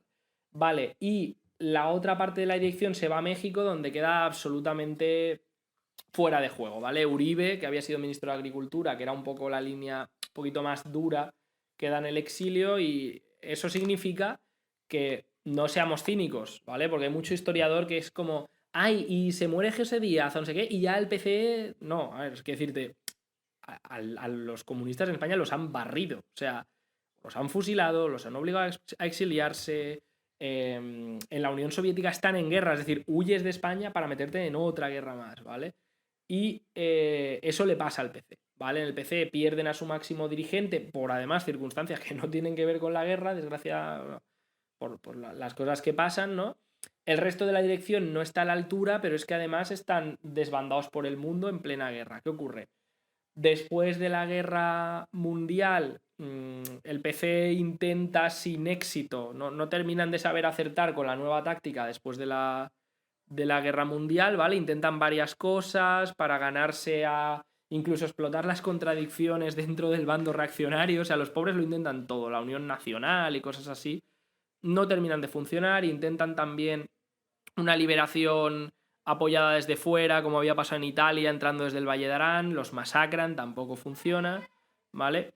Y claro, van quedándose en el exilio y los cuadros del interior bastante incomunicados, en el maquis, el antiguo ejército republicano, cada vez pues, más acorralado, ¿vale? Y España en reconstrucción económica bajo la tutela fascista de Falange, ¿vale? Y dirigida por Franco. Entonces, ¿qué ocurre? Ocurre que fuera del mundo siguen pasando cosas Sí, pasa una gorda. y pasa una gorda, que es, se muere Stalin y Khrushchev y una serie de gente que había ido trepando en el PQS, pero que realmente no se creía tanto la película, dan un golpe palaciego, dan un golpe de estado, se cargan a la dirección del PQS y empiezan unas purgas enormes, que son la campaña de desestalinización, que básicamente es cargarse a todo aquel en el PQS que no esté, pero cargarse a veces físicamente, o sea, muchas veces físicamente, sino cárcel, sino simplemente expulsión o demás. Purgan el partido al punto de que cambia el 75% de la alta dirección y más del 50% de las direcciones regionales y locales, que es una barbaridad, a todo aquel que no esté de acuerdo con una serie de puntos que son revisionistas a más no poder, ¿vale? Que es en plan, bueno, pues tenemos que coexistir pacíficamente con el imperialismo, ya no tenemos que ser un cuartel general de la Revolución Mundial. En la Unión Soviética ya no hay clases, no solo no hay clases, sino que no hay lucha de clases, por tanto, nada de dictadura del proletariado, tenemos que ser todo el pueblo aquí de Chile, lo mismo con el Partido Comunista, ya basta de... Perspectiva era un poco de, vale, lo que nos falta para llegar al comunismo es más luz y más automatización. Estaban así un poco en esas... Estaban vibrando, pero en plan mal. Claro, ellos, un poco lo que Khrushchev aprovecha es la euforia de la reconstrucción de posguerra, ¿vale? Para cargarse a todos los, a la mayoría de gente pues más revolucionaria o más vigilante dentro del Partido Comunista de la Unión Soviética y dejar a gente que como mínimo estaba dispuesta o era incapaz de contrarrestar a la burocracia, a los gerentes de empresas públicas que hacían sus negocios privados, de manera que en la práctica lo que se constituye es pues una clase capitalista, ¿vale? Con apoyo del PQS y del Estado.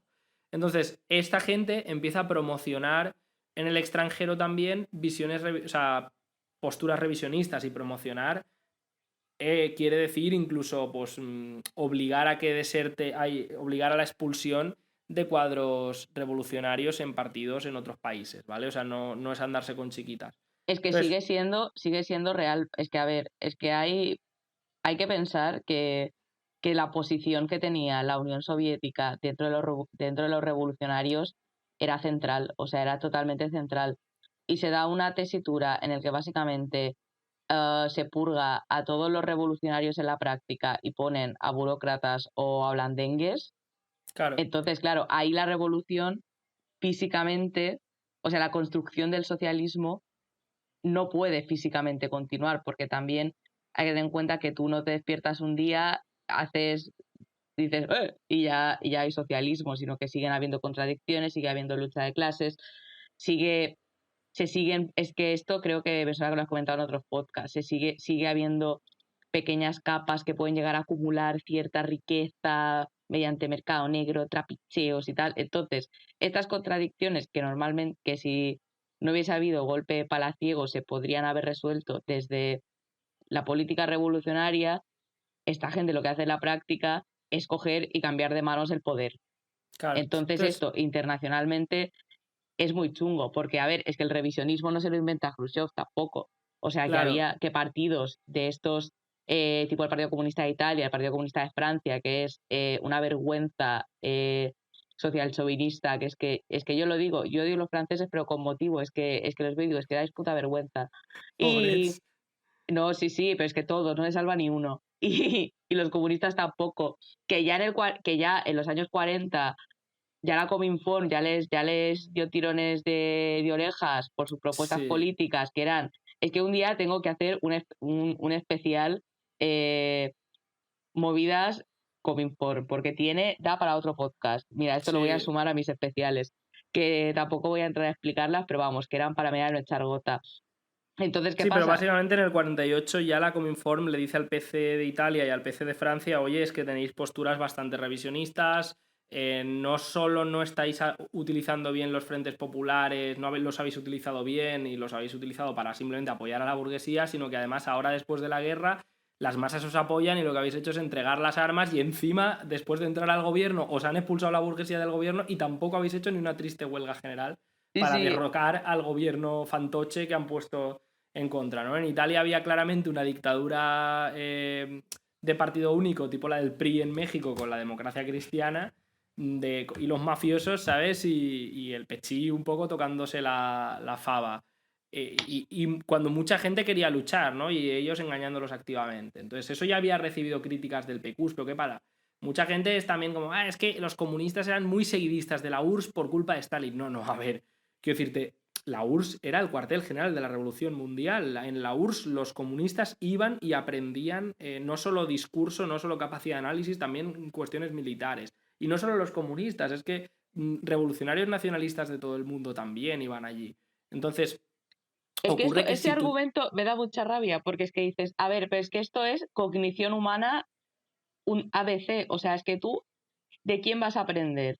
¿De la Claro, gente luego que ya ha hecho lo que quieres hacer o qué te haces? O sea, es que es... Luego me meo de la risa porque luego se les va Pablo Iglesias a casa y Podemos se desploma, ¿no? Porque que al final dices, es que en todo proceso siempre hay una cabeza y es lo que pasa con la Unión Soviética. O sea, el PQs es que o sea, no puede no ser quien dirige el proceso revolucionario a nivel mundial, porque es el único país del mundo o el país más importante del mundo al que te puedes retirar como retaguardia después de perder la guerra revolucionaria en tu país y seguir vivo, ¿sabes? Y seguir organizando desde el extranjero y apoyan militarmente causas como la republicana. Entonces, Para claro seguir, la cosa es que si ya había partidos marrulleros a los que les tiraban las orejas, ahora, después de Khrushchev, ya no les tiran las orejas, les animan. les animan y les bailan polcas y sevillanas. Y les financian y Básicamente. les Y les ayudan a financian, sí, quitarse sí. de encima a los sectores críticos internos, ¿vale? Que son los que se irán a los partidos antirrevisionistas. Entonces esto pasa en España pues a su manera, ¿vale?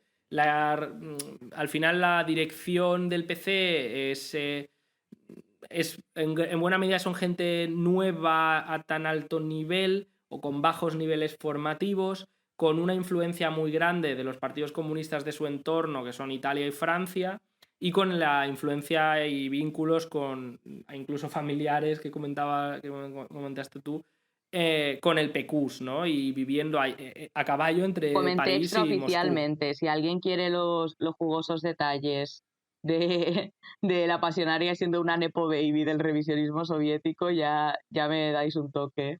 Vale, entonces, digamos, si ya pasa en el Partido Comunista de Francia o en el de Italia que habían aguantado el tirón en la resistencia, pues en el de España que había quedado desmontado. ¿Por qué? Porque la apuesta era más grande en España, entonces también el batacazo es más grande, eso siempre es así, ¿vale?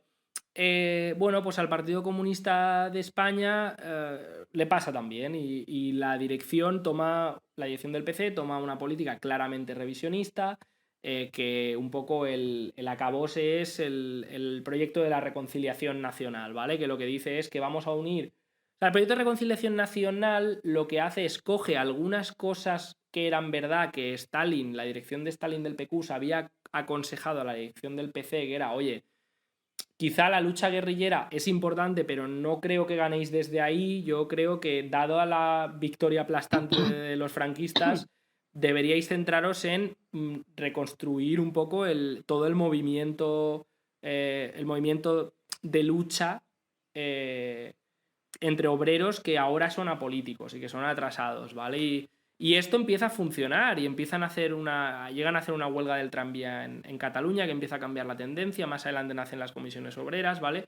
Entonces, estas son cosas que la propia dirección de Stalin les había dicho de, a ver, el maquis bien, ¿vale? O sea, al final viene bien que tenéis zonas guerrilleras en las que pues, todavía se respira ese aire, pero en la mayoría de España habéis perdido y por tanto el cambio de táctica tiene que ser pues, reorganizar el partido desde la lucha de masas y en menor medida la lucha armada. ¿Qué pasa?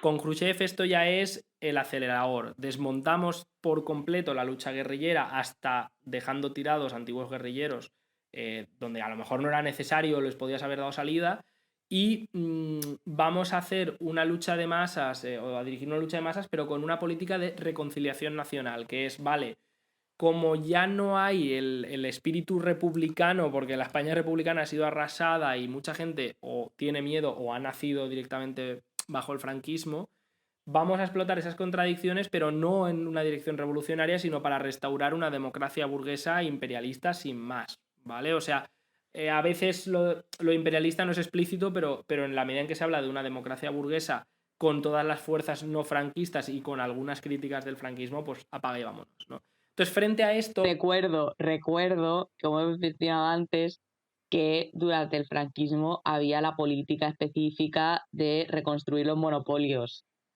Claro.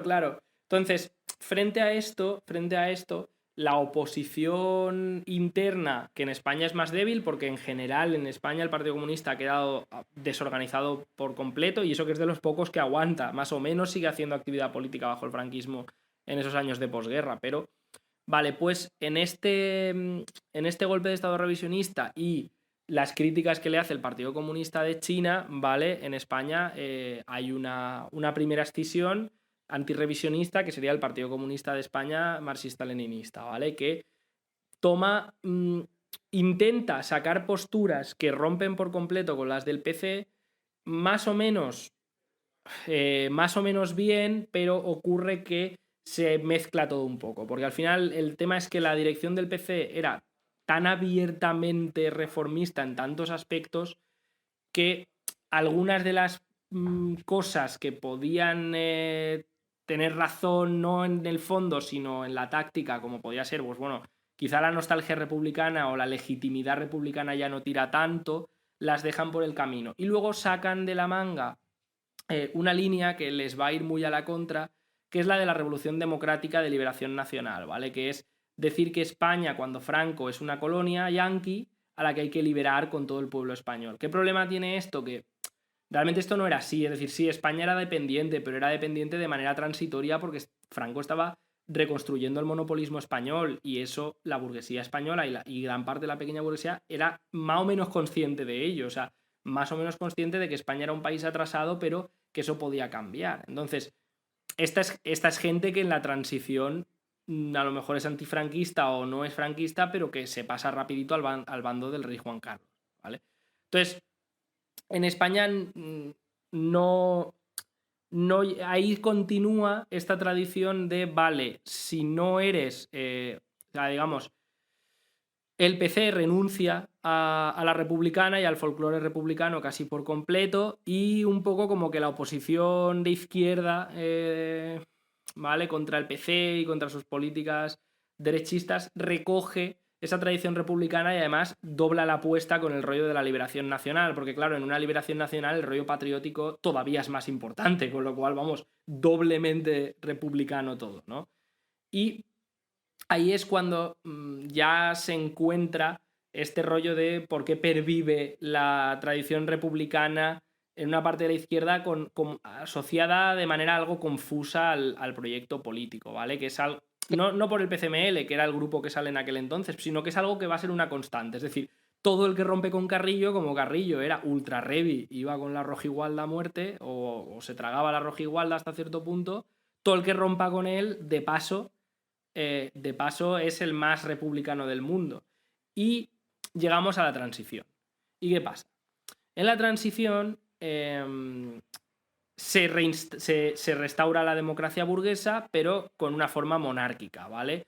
Esa forma monárquica es, al principio, simplemente pues, por poner a un jefe de Estado que fuera una garantía para que las capas medias franquistas no tuvieran miedo, para que en el extranjero supieran que España no se estaba desestabilizando, que todo iba a seguir atado y bien atado, ¿no? Poco a poco. Es decir, que no se iba a perder el buen ritmo, entre comillas, que llevaba España para los capitalistas.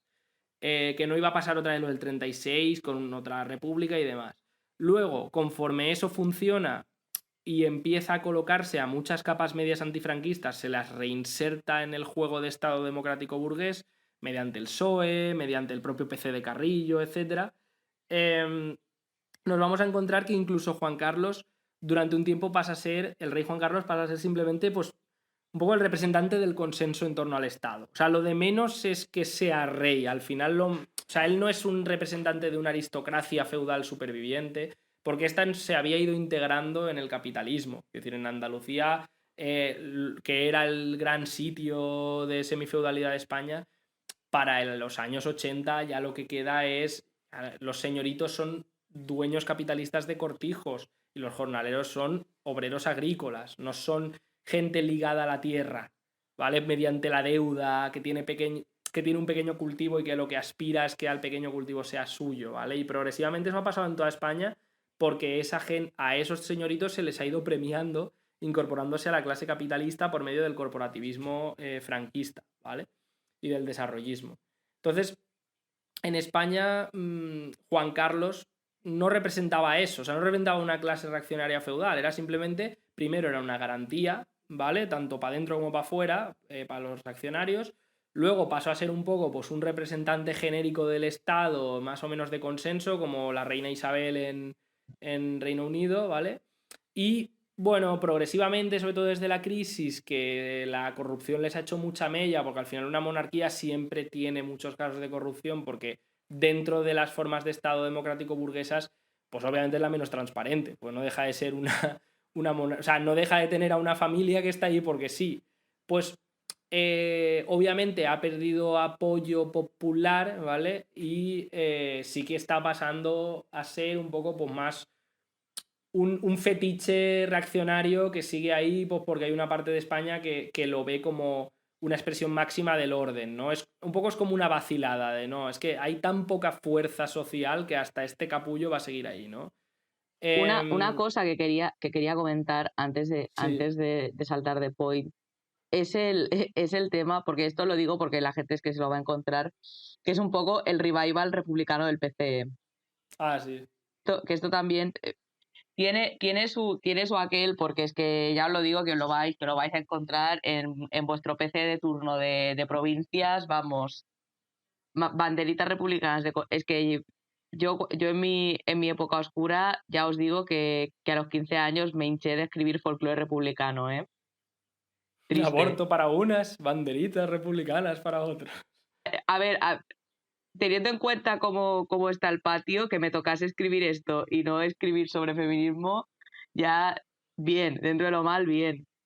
Pero vamos, que en los 80, por ahí pasa una cosa, que pasa pues socialdemocrateo, que está el PSOE, está el Partido Comunista de España como partido parlamentario, y evidentemente tiene que haber un punto de inflexión para diferenciarlos. Entonces, claro, el Partido Comunista de España, el PCE, a mí me gusta decirle con nombres y apellidos tipo madre enfadada.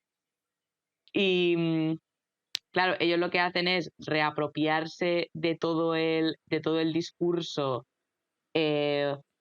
folclórico republicano, pero vaciarlo de todo tipo de contenido, tipo, yo que sé, la guerra civil, el Frente Popular, la España republicana y popular. Claro, todo esto lo usan, lo descontextualizan y lo dicen como consigna flotando en el aire, cuando realmente en esta época era objetivamente difícil saber qué significaba políticamente cada cosa, porque es difícil saber qué significa políticamente cada cosa.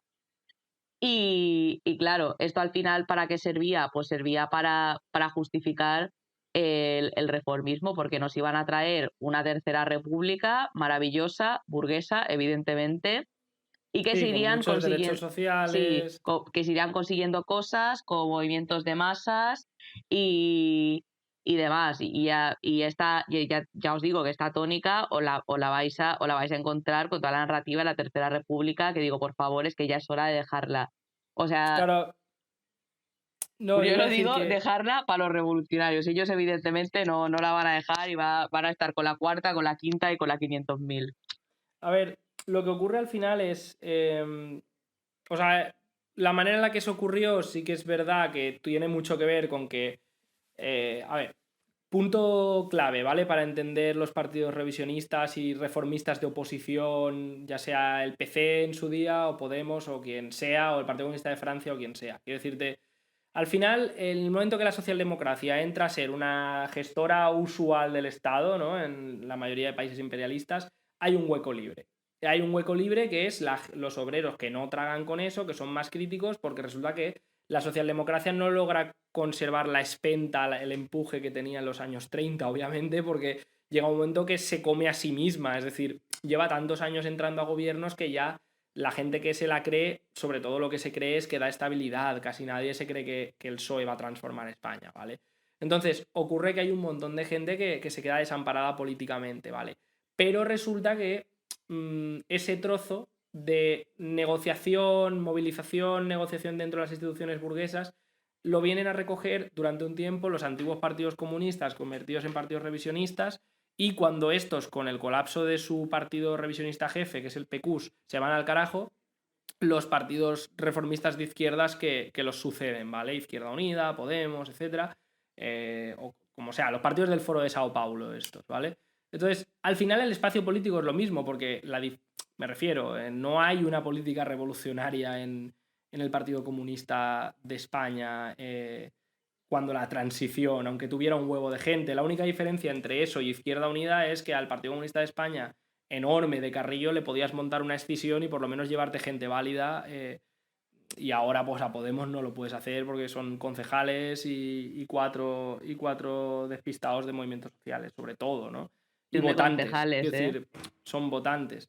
Entonces, y la mayoría de gente está fuera de eso, no es el sitio al que van a parar cuando entran a la lucha, uy, enseguida acabas en el PC porque viene de ser el gran partido y claro, ahora es muy importante. No, esa dinámica un poco también se pierde. Entonces, ¿qué ocurre?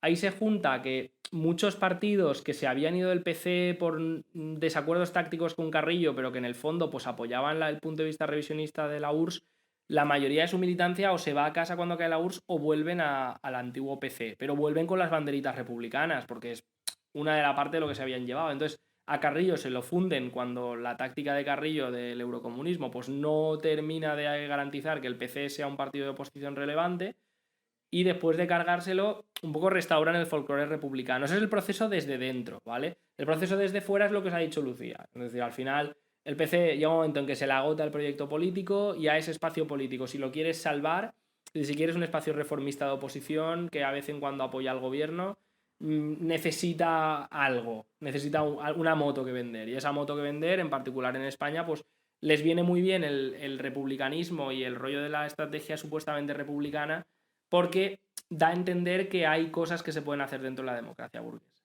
Entonces, ya ahora es lo que iba a decir, porque ahora vamos a la parte en la que explicamos por qué no comprar esa moto. Claro, el tema es, al final, ahora que hemos visto qué significaba la república para el PCE, yo creo que podemos entender mejor por qué la clave no es república sí, republicano, ¿vale? Porque nunca lo fue, es decir, nunca fue una cuestión de defender a la república contra los fascistas, no. O sea, la cosa es, defender al Estado republicano burgués. La cosa era, en aquel momento, en una España semifeudal, con la construcción imperialista decayendo cada vez más, bueno, eso es lo de menos, pero sobre todo por el hecho de ser una España semifeudal e imperialista en construcción, como igual que había pasado en la Rusia de 1917, existía la posibilidad de unir a una serie de clases revolucionarias antifeudales a las que luego se juntaron clases que estaban dispuestas a seguir a las clases revolucionarias por el tema del antifascismo, como era parte de la burguesía liberal y capas medias y pequeñas de la burguesía que no eran revolucionarias, ¿vale? Entonces, pero que se convierten en parte del pueblo revolucionario porque no les queda más cojones en la guerra civil. Es que era una cuestión de la forma que vaya a tomar la revolución, o sea, es que... Claro.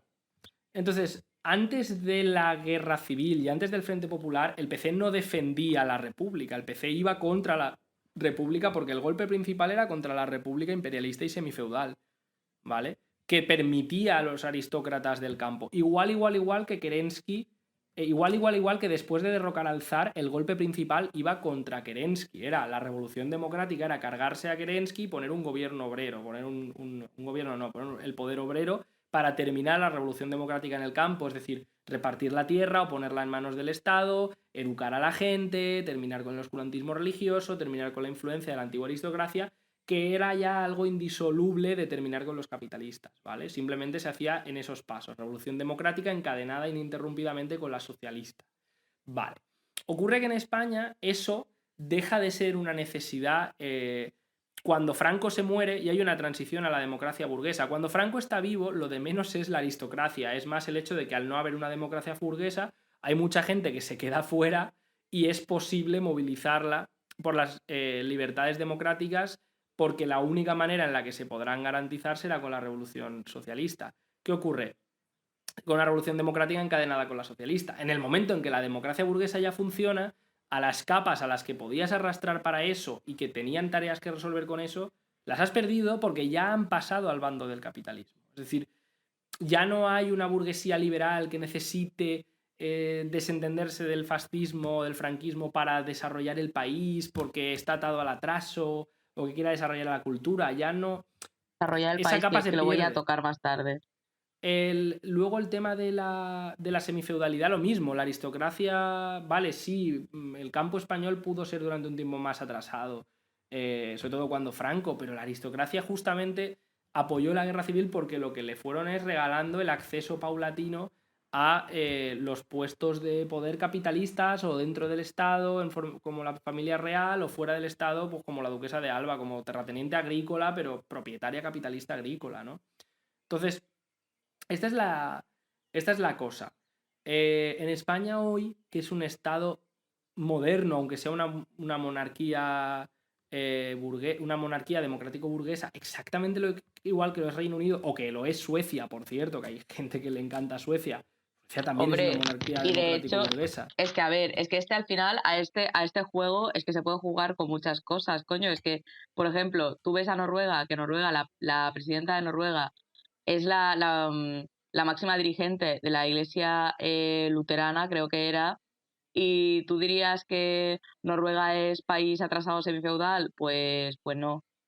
Claro, ese es el tema. Entonces, en España lo que hace falta es una revolución socialista contra el Estado español, ¿vale? Que la sustituya por el poder obrero, porque ya está maduro, es que no hay pozos de semifeudalidad, la población obrera está educada en lo fundamental, todo lo que lo puede estar bajo el capitalismo, hay derechos democrático-burgueses, y tampoco hace falta un frente popular porque no hay una amenaza fascista enfrente, eso ya se verá. Si de repente no hay una amenaza fascista, quiere decir, como el movimiento obrero no es tan fuerte, el movimiento obrero revolucionario no es tan fuerte o no lo es para nada, la oligarquía financiera no corremos el riesgo de que de repente apoye a unos matones fascistas que ahora son ultra minoritarios, son más minoritarios aún que nosotros, o a sindicatos policiales de ultraderecha o a sectores del ejército. Ese riesgo no está.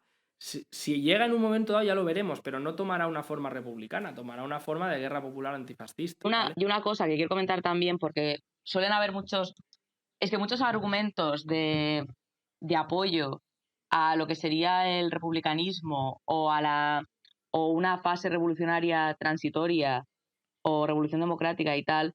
Uno de los argumentos que lo dice todo Dios, ¿vale?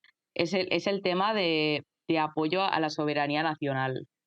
Que esto nace porque no se entiende cómo funciona una potencia imperialista de segundo orden. O sea, que es básicamente lo que es España. O sea, España tiene sus monopolios desarrollados, su exportación de capitales y su aparato bélico y su participación en guerras imperialistas para asegurar el desarrollo y la competencia de sus propios monopolios. Esto existe, es un fact. ¿Qué pasa? Que es una potencia de segundo orden. Entonces, tiene básicamente pues cierta dependencia atada de manos por parte de países más fuertes dentro de la Unión Europea y por parte de Estados Unidos. Pero es A su vez- voluntaria. Ah, Es simplemente porque así la claro, oligarquía sí, gana sí. más dinero. Si emprendiera un proyecto en Efectivamente. solitario sería más pobre, pero seguiría siendo una potencia imperialista. Es que es esto, y esto es una cosa que por favor es que se tiene que entender, porque tú cuando ves esto, lo que estás haciendo en la práctica, pidiendo una supuesta soberanía nacional, es querer coger tu proyecto imperialista y desarrollarlo por otras vías. O sea, Claro. al final esto no es que no estás siendo comunista, es que le estás haciendo el juego a la propia burguesía, o sea, estás bailando dentro de sus parámetros. Y eso se traduce, por cierto, en que nadie te hace ni puto caso. Y eso sí que es súper importante. O sea, al final, lo que va a pasar cuando uno defiende, lo importantísimo es la Revolución Democrática y la Tercera República en España, eso va a ser la clave, derrocar al maldito Borbón o la soberanía nacional que nos traiga una verdadera república de los trabajadores en España, que luche por modernizar España, que está en el atraso y es dependiente. Este tipo de discursos, lo más importante es que a los 4 que te escuchen o a los 4 que crean eso, les va a anular políticamente porque no les va a permitir conectar con las masas en lucha, porque, coño, las masas en lucha muchas veces, o sea, la gente que participa activamente en movimientos de lucha, ya suele entrever por dónde van los tiros. Por eso no está... O sea, coño, por eso el movimiento republicano es súper pequeñito y suele ir más ligado o a movimientos anticorrupción, que a mí me parece perfecto, ojo, o sea, que perfecto que si los Borbones hacen una cosa y la gente se queja, pues a tope con eso. Pero generalmente es o movidas anticorrupción puntuales o asociado indirectamente al tema antifa o al tema de libertades democrático-burguesas, ¿vale? Pero por sí mismo el movimiento por una república en España no existe. O sea, no lo hay, no tiene fuerza, no mueve masas, ¿vale? No las mueve menos, incluso aunque haya colectivos, es que me da igual, no mueve a la gente a protestar y eso se ha visto, ha habido 1000 oportunidades de protestar por eso y no es así, si es que han sido mucho más virulentas y masivas las protestas, yo qué sé, por lo de Pablo Hasél, que Sí, al sí, final, sí. en teoría, si esto fuera una cuestión de estrategia revolucionaria, tendría mucha menos trascendencia que la lucha por la república, ¿no? ¿Por qué? Porque la estrategia revolucionaria, coño, al final, si tú has acertado o no, lo que te lo confirma es que tú veas que tiene operatividad, que te funciona, que funciona entre las masas, que la gente está dispuesta a luchar por ello. Entonces, nosotros que vemos todos los días, vemos que los activistas más duros están hartos del Estado y de su represión y luchan contra ello. Y les es indiferente si es contra el PSOE, contra Podemos, contra PP, contra Vox o si es contra la policía. Y tienen clarísimo que además hay un vínculo claro en ese sentido. Y el tema de la monarquía como que es más secundario. Lo vemos cuando pues, los trabajadores, cuando se alzan y luchan espontáneamente, ¿contra qué lo hacen? Coño, lo hacen por cuestiones económicas o por cuestiones que tienen que ver con su posición como trabajadores, ¿vale? No, que eso no es ni mejor ni peor, simplemente es un síntoma. No vemos a grandes capas del pueblo más amplias todavía, incluyendo pequeños Ejemplo. comerciantes, No movilizarse. sé, no sé si me estás callando a posta o no me estás escuchando. No te estaba escuchando, te acabo de oír ejemplo. Vale, es que, es que hay veces como que quiero interrumpir, no sé si me oye o No, qué, o solo qué he oído onda. ejemplo Sí, desde hace sí. como Bueno, 10 minutos. digo, aprovecho para decir que Alberto no es machista, sino que simplemente no se me oye aparentemente, pero igual me oís cuando se Claro, dice. porque grabamos Bueno, en por fin. separado, entonces la Sí, sí, vais es a que grabamos oír, por pero yo a ella separado. no. Y yo, ¡ah! Claro, porque tú te embalas y es que hay que entrar. Entro. Es que, a ver, un ejemplo es que, a ver, yo por ejemplo Pablo Hasél, pero es que quiero poner el ejemplo de las manifestaciones hiper ultra mega masivas que hubo hace un par de años por el tema de la sentencia de la manada. Porque además era un tema que básicamente contra lo que estaban protestando era contra el sector judicial, o sea, básicamente con todos los estamentos legales y tal, y con la policía también de rebote. O sea, y esto fue una lucha hiper mega amplia e hiper de todo. Y esto con Pablo Hasél, con no sé qué, no sé cuántos. Claro, ahí es que la monarquía ni aparece. Claro, es decir, Es que ni de rebote. en el momento en que si la cuestión fuera una cuestión república-monarquía, porque a través de la república viene la revolución democrática, porque es esencial, lo que veríamos son grandes movilizaciones campesinas de izquierdas ocupando fincas de señoritas, que es la base de la revolución democrática. Eso no lo vemos, es decir, las protestas agrícolas en España son o pequeña burguesía agraria protestando por sus cosas, que bien estará, o jornaleros obreros agrícolas en Andalucía sobre todo, pues protestando lo mismo contra señoritos, pero que no son señoritos feudales, coño, que es porque no les pagan o pues porque las ayudas que les deberían pagar no les llegan, todo este tipo de cosas. Aunque obviamente haya una tradición de lucha campesina que engarce directamente con la lucha antifeudal de los años 30 y haya un rollo de la tierra para el que la trabaja y demás, coño, al final no estamos hablando de una revolución democrática, es una lucha contra un empresario agrícola, ¿vale? Y eso ya Efectivamente. por esa vía, pero es que en el resto de grandes movilizaciones políticas, insisto, ¿por qué son?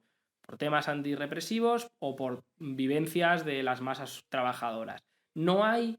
Si fuera una cuestión contra la monarquía, lo que veríamos es, como en otros países, de repente habría grandes movilizaciones tipo la del 15M multiclase, ¿vale? Donde incluiría a pequeños propietarios y a jóvenes de familias de este tipo, que lo que pedirían no es democracia real ya o el poder en manos de la gente o demás, lo que te estarían pidiendo es modernización, cultura, contra el atraso, contra que nos sometan, contra Alemania que nos somete, contra los americanos, o ya basta de reyes títere, o sea, que es el tipo de cosas que ves en las protestas en países dominados, joder, que es hartazgo con la potencia dominante de turno. O sea, esto en España no se da, y a lo que lleva creer que sí es o a autoaislarse políticamente o a promover entre otra gente dispuesta a escucharte, pues a lo mejor por falta de experiencia o por lo que sea, ¿vale? A promover visiones que pueden ser incluso reaccionarias, incluso chauvinistas, porque les estás hablando de una liberación nacional en un país que está invadiendo a otros países, joder, que está oprimiendo a media América Latina, aunque sea de buitre porque Estados Unidos es el que lleva la voz cantante. Nosotros estamos ahí robando mano a mano, no yo, no tú, no el trabajador español, pero sí, sí nuestros bancos, que es de lo que va el imperialismo, y sí el Estado español, y sí una parte de la pequeña burguesía, y sí toda la gran y mediana burguesía que se beneficia de ser un país más seguro, ¿no? Como ya hemos visto, más seguro, más rico, donde la inversión es más estable que en Colombia, joder, ¿vale? ¿Quién estaba, coño, contra quién se dirigían muchas de las políticas digamos, populistas del chavismo en Venezuela? Muchas veces era el Banco Santander o el Grupo Santillana, que son monopolios españoles con nombre y apellido español, ¿no? Es que es muy fuerte. Es que a mí me encanta porque nos estamos caldeando a saco, o sea... Sí, yo me estoy calentando. De hecho, yo, o sea, ya iría chapando porque tengo que hacerme la cena, pero yo creo que después de este rant queda bastante claro. O sea, yo a los comunistas que nos escucháis, o sea, por favor, no estéis ciegos ante los movimientos de masas. O sea, de verdad, pensad... Dan pistas, son los que dan la pista. Si la gente espontáneamente está dispuesta a luchar por algo, tú tienes que saber leer entre líneas. Es que si veis que lo más antimonárquico que sale son los memes del campechano y los elefantes, o sea, es que por favor, esto ya está, es mi única petición. No pido más, solo pido eso.